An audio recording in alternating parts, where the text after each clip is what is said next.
नमस्कार, मैं शिवानी। बिहारी न्यूज में आपका स्वागत है। खबरों की ओर बढ़ने से पहले एक नजर सुर्खियों पर। विजय कुमार सिन्हा ने इस्तीफा देने के बाद कहा, हमें जवाब देना था। अवध बिहारी 25 अगस्त को लेंगे विधानसभा अध्यक्ष पद की शपथ। राजद के 25 ठिकानों पर सीबीआई का छापा। राबड़ी देवी ने कहा, जनता सब देख रही है। विधान परिषद के सभापति के लिए निर्विरोध निर्वाचित हुए देवेश चंद्र ठाकुर। जिम्बाब्वे का सुपड़ा साफ करके तीसरे नंबर पर पहुंची टीम इंडिया। अब चलिए बढ़ते हैं शाम तक की बड़ी खबरों की ओर विस्तार से। विजय कुमार सिन्हा ने इस्तीफा देने के बाद कहा, हमें जवाब देना था। बिहार की नई सरकार की फ्लोर टेस्ट से पहले और विधानसभा में सदन की कार्यवाही शुरू होते ही आज भाजपा नेता विजय कुमार सिन्हा ने अध्यक्ष के पद से इस्तीफा दे दिया। इस दौरान उन्होंने कहा कि सदन में बहुमत से उन्हें अध्यक्ष चुना गया था। वर्तमान राजनीतिक हालात में बहुमत मेरे पक्ष में नहीं है, इसलिए पद का त्याग करता हूं। वहीं पद से इस्तीफा देने के बाद मीडिया कर्मियों से बातचीत में उन्होंने कहा कि वे पहले ही सरकार गठन के बाद इस्तीफा देना चाहते थे, लेकिन उन पर विधायकों ने अनर्गल आरोप लगा दिए। ऐसे में उन्हें इन आरोपों पर जवाब देना था। अवध बिहारी 25 अगस्त को लेंगे विधानसभा अध्यक्ष पद की शपथ। बीते दिन उप मुख्यमंत्री तेजस्वी यादव की अध्यक्षता में राबड़ी आवास पर विधानमंडल दल की अहम बैठक बुलाई गई। इस बैठक में फैसला लेते हुए विधानसभा अध्यक्ष के लिए अवध बिहारी चौधरी के नाम की घोषणा की गई।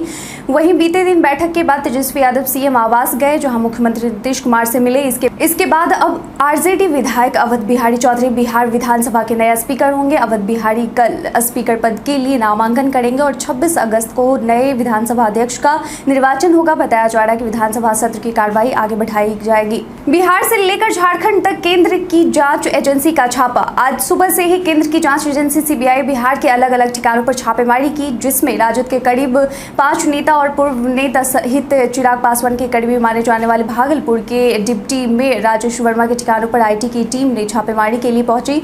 जानकारी के मुताबिक राजेश वर्मा सोने चांदी के कारोबार से भी जुड़े हैं। इस मामले में न सिर्फ भागलपुर के ठिकानों पर बल्कि झारखंड में भी आईटी की टीम कार्रवाई के लिए पहुंची। इसके अलावा नाथनगर के सामाजिक नेता विजय यादव के घर पर भी आयकर विभाग एवं ईडी की टीम कार्रवाई के लिए पहुंची। जिलों में बारिश और ठनका को लेकर अलर्ट जारी। बिहार में बारिश संबंधी गतिविधियां इन दिनों बदलती हुई दिख रही हैं। कभी बारिश तो कभी धूप लोगों को परेशान कर रही है। हालांकि बीते दिन हुई बारिश की वजह से बारिश की गतिविधियां तेज हो गई हैं। इस बीच मौसम विभाग द्वारा जारी किए गए पूर्वानुमान में कहा गया है कि आज देर शाम 14 जिलों में बारिश और वज्रपात के आसार हैं।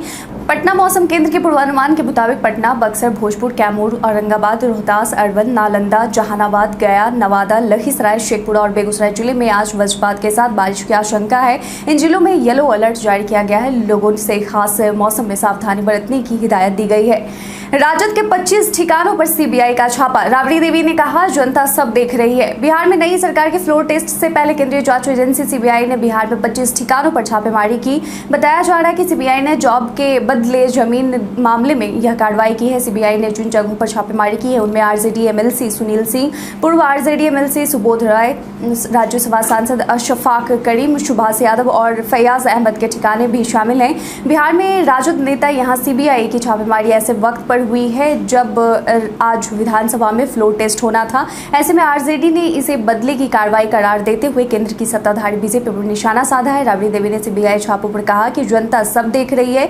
सीबीआई ने हमें डराने के लिए कार्रवाई की है, लेकिन हम डरेंगे नहीं। यह पहली बार नहीं हो रहा है। यूजीसी को नहीं मिला 90 करोड़ का हिसाब किताब। कोलकाता से आई यूजीसी की टीम ने बिहार के सभी विश्वविद्यालय के खर्च का हिसाब किताब लेना शुरू कर दिया है, जो कि राज्य के करीब 325 कॉलेजों को 11वीं और 12वीं की पंचवर्षीय योजना के तहत दी गई अनुदान राशि का हिसाब देना है। आपको बताते चले कि मंगलवार को ईस्टर्न रीजन कार्यालय कोलकाता से डिप्टी डायरेक्टर अमोल अंधारे अपनी टीम के साथ स्वयं यहां पहुंचे और बिहार यूनिवर्सिटी मुजफ्फरपुर के 50 कॉलेजों से हिसाब किताब लिया। अमोल अंधारे ने बताया कि करीब 90 करोड़ रुपए का हिसाब किताब जो यूजीसी को नहीं मिल सका है, इन कॉलेजों का 28 अगस्त तक सेटलमेंट यहां रहकर किया जाएगा। जो कॉलेज हिसाब देंगे उन्हें ऑन स्पॉट सेटलमेंट लेटर जारी किया जाएगा। वहीं जो हिसाब नहीं देंगे उन्हें सूद समेत राशि वापस करनी होगी। जूनियर डॉक्टरों का हड़ताल जारी। बिहार में जूनियर डॉक्टरों का हड़ताल जारी है। पटना के पीएमसीएच और एनएमसीएच सहित कई अस्पतालों के जूनियर डॉक्टरों के हड़ताल के बीच बीते दिन मुजफ्फरपुर के एसकेएमसीएच के जूनियर डॉक्टरों ने स्टाइपेंड बढ़ाने को लेकर हड़ताल पर चले गए। इस बीच अस्पताल की ओपीडी व्यवस्था पूरी तरह से ठप हो गई। वहीं आज भी इंटर्न डॉक्टरों का हड़ताल जारी है। जूनियर डॉक्टरों का कहना था कि बिहार के ही दूसरे मेडिकल कॉलेजों और प्रशिक्षु डॉक्टरों को अधिक स्टाइपेंड दिया जाता है। सरकार ने आश्वासन दिया था कि उनका मासिक भत्ता 15,000 रुपए से बढ़ाया जाएगा, लेकिन अभी तक कोई फैसला नहीं लिया गया है। BRA बिहार यूनिवर्सिटी पैट 2020 के सफल विद्यार्थियों को मिलेगा सीधे इंटरव्यू का मौका। भीमराव अंबेडकर बिहार विश्वविद्यालय की ओर से पैट यानी PhD एडमिशन टेस्ट सत्र 2020 में नामांकन के लिए पिछले हफ्ते फाइनल मेरिट लिस्ट जारी कर दी गई है, जिस पर संबंधित विभागों में कोर्स वर्ग के लिए नामांकन शुरू हो चुका है। लिखित परीक्षा में सफल करीब 200 अभ्यर्थी इंटरव्यू या PG के मार्क्स के कारण फाइनल मेरिट लिस्ट में नहीं आ सके हैं। ऐसे अभ्यर्थी पैट 2021 या पैट 2022 में आवेदन करेंगे तो उन्हें लिखित परीक्षा से छूट देकर सीधे इंटरव्यू में शामिल किया जाएगा। PhD एडमिशन टेस्ट की वैधता 3 सत्र के लिए होती है, यानी अभ्यर्थी 3 सत्र तक इंटरव्यू में शामिल हो सकते हैं। आपको बताते चले कि BRA बिहार विश्वविद्यालय में PhD का सत्र भी 2 साल विलंब चल रहा है। विधान परिषद सभापति के लिए निर्विरोध निर्वाचित हुए देवेश चंद्र ठाकुर। बिहार विधान परिषद के सभापति जदयू नेता देवेश चंद्र ठाकुर को चुना गया है। देवेश चंद्र बिहार विधान परिषद के नए सभापति होंगे। आपको बताते चले कि महागठबंधन के उम्मीदवार देवेश चंद्र ठाकुर सभापति पद के लिए निर्विरोध निर्वाचित हुए हैं। बिहार विधान परिषद सभापति के लिए देवेश चंद्र ठाकुर ने आज नामांकन दाखिल करवाया था। नामांकन के मौके पर मुख्यमंत्री नीतीश कुमार, डिप्टी CM तेजस्वी यादव और पूर्व CM राबड़ी देवी सहित महागठबंधन के अन्य बड़े नेता मौजूद रहे। 5 लाख देकर की 5 साल बिना वेतन की नौकरी। बिहार में फर्जी थाना के बाद अब फर्जी बहाली का मामला सामने आ रहा है। शायद आप भी सुनकर चौंक जाएंगे कि फर्जी बहाली पर ये लोग करीब 5 सालों से बिना कोई भुगतान की नौकरी किए जा रहे थे। दरअसल समस्तीपुर के बंगड़ा थाना क्षेत्र के कुबौली राम की रीना ने मुजफ्फरपुर के सदर थाने में प्राथमिकी दर्ज कराई है। रीना की माने तो फर्जी बहाली पर 5 साल तक स्वास्थ्य विभाग के विभिन्न संस्थानों में नौकरी की, लेकिन वेतन नहीं मिला। जब बहाली को लेकर शक हुआ तो खुद ही छानबीन में जुट गए। जब इसका खुलासा हुआ तो सब कुछ जा चुका था। पीड़िता का कहना है कि 5 लाख लेकर फर्जी बहाली की गई। रीना ने यह भी कहा कि कई पुरुष हैं जो इस क्षेत्र में 2016 से 2021 तक बिचौलियों का शिकार रहे हैं।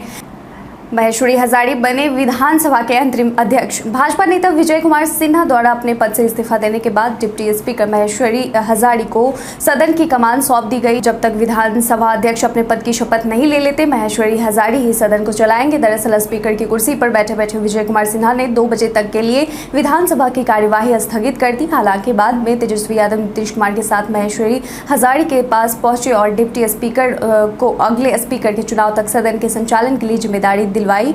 इस मौके पर नीतीश कुमार और तेजस्वी यादव ने महेश्वरी हजारी को बधाई दी है।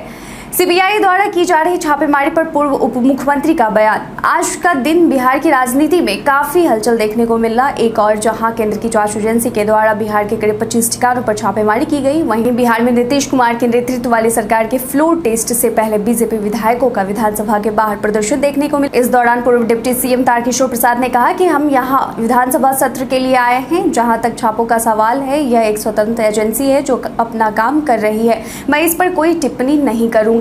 CBI के छापेमारी के बाद तेजस्वी यादव ने कहा 100 सुनार की 1 लोहार की।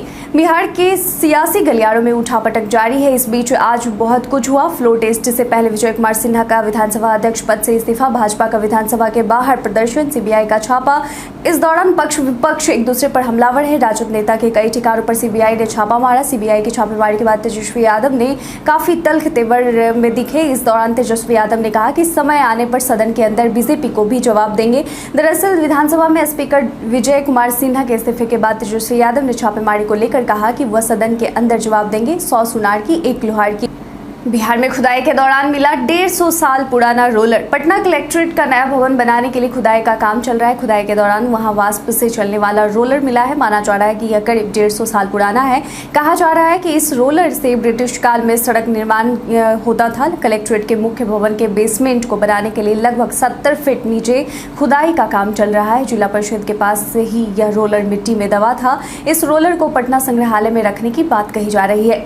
जिम्बाब्वे का सुपड़ा साफ करके तीसरे नंबर पर पहुंची टीम इंडिया। जिम्बाब्वे के खिलाफ 3-0 से वनडे सीरीज जीतने के बाद टीम इंडिया को ICC की ताजा वनडे रैंकिंग में जबरदस्त फायदा हुआ है। हालांकि रैंकिंग में तो कोई अंतर नहीं हुआ है। भारतीय टीम पहले से भी तीसरे नंबर पर थी और अब भी तीसरे स्थान पर है, लेकिन रेटिंग में बढ़ोतरी हुई है। जिम्बाब्वे सीरीज के बाद भारत के 111 रेटिंग पॉइंट हो गए हैं। 3 मैचों की वनडे सीरीज में 2 मैच हारकर मेजबान टीम जिम्बाब्वे पहले ही सीरीज गंवा चुकी थी, लेकिन तीसरे मैच में उन्होंने भारत को कड़ी टक्कर दी थी। बीते दिन हमारे द्वारा पूछे गए सवाल का आप लोगों में से बहुत लोगों ने अपना जवाब में कमेंट सेक्शन में लिख कर दिया था। जिन्होंने पूछे गए सवाल का जवाब दिया है उनके नाम है मृत्युंजय कुमार, नुनू कुमार, कविता कुमारी, सुधीर कुमार पटेल, मुटुर रंगीला, रंजीत मिश्रा, अनवर करीम खान, मनीष कुमार, उमेश ऋषिदेव, शंकर मुखिया, विजय कुमार, भान प्रकाश मौर्य, तपेश्वर चौहान और आशुतोष कुमार। इसके साथ ही बढ़ते हैं आज के सवाल की ओर। आज का सवाल है कि बिहार में हो रही सीबीआई के छापे को आप किस तौर पर देखते हैं? अपना जवाब में कमेंट सेक्शन में लिखकर जरूर बताएं। आज के लिए बस इतना ही। बिहार की तमाम खबर के साथ बने रहने के लिए देखते रहे बिहारी न्यूज। और साथ ही अगर आप यूट्यूब चैनल से देख रहे हैं तो चैनल को सब्सक्राइब करना,